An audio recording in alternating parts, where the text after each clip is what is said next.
Renungan Tetes Embun. Renungan Tetes Embun, edisi Senin 28 April 2025.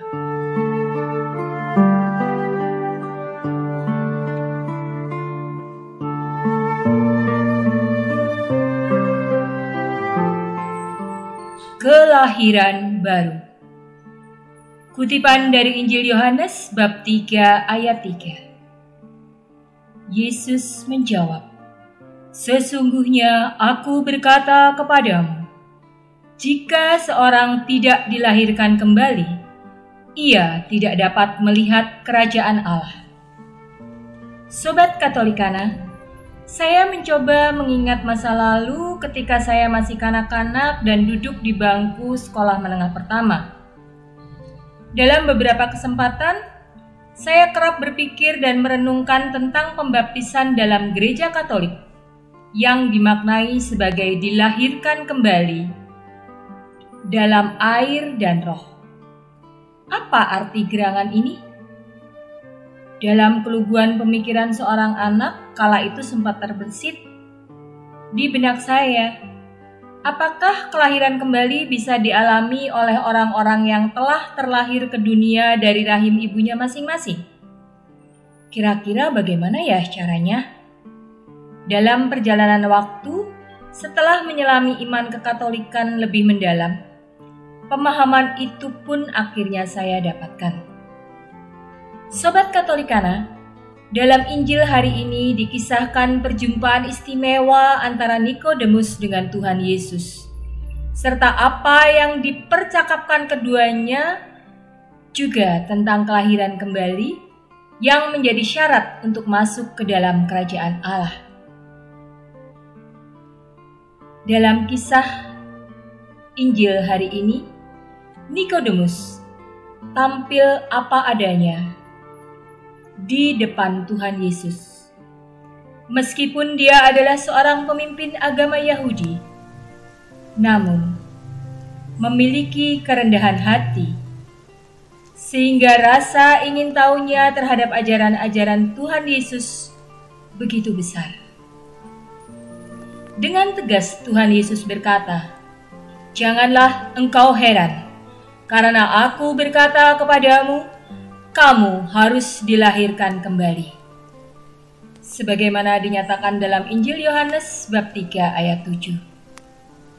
Sobat Katolikana, kisah yang saya tuturkan di awal renungan tadi, juga kutipan Injil hari ini, ternyata memiliki benang merah dengan peristiwa lain yang pernah saya alami dalam sebuah ibadat pemakaman seorang ibu.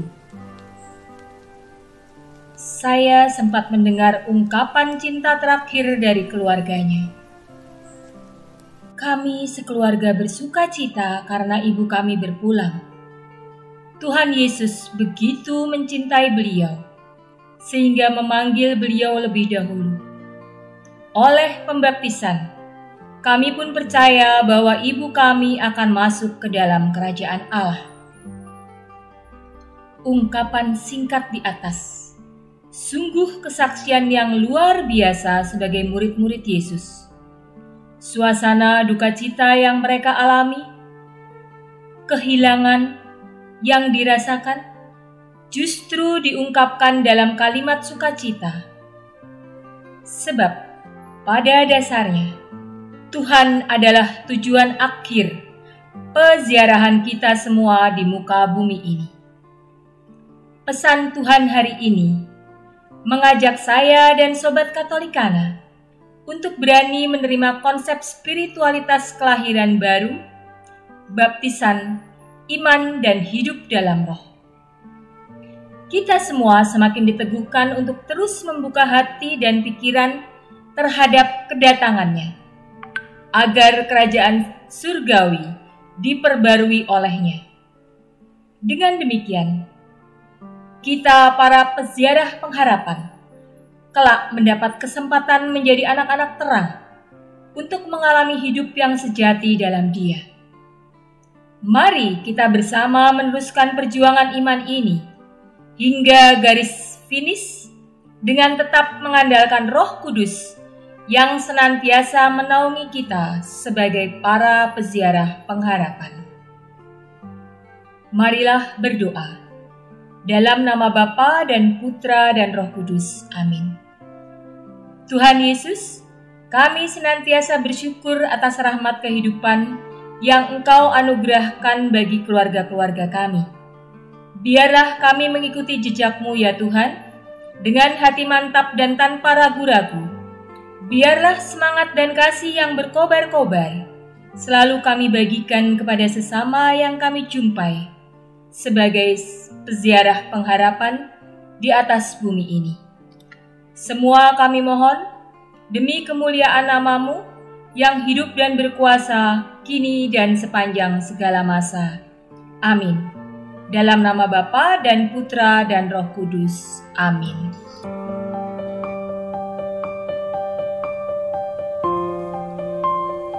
Demikian Anda telah mendengarkan Tetes Embun yang dipersembahkan oleh Radio Katolikana.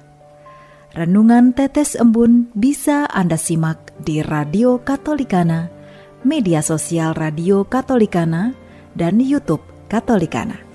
Terima kasih dan sampai jumpa.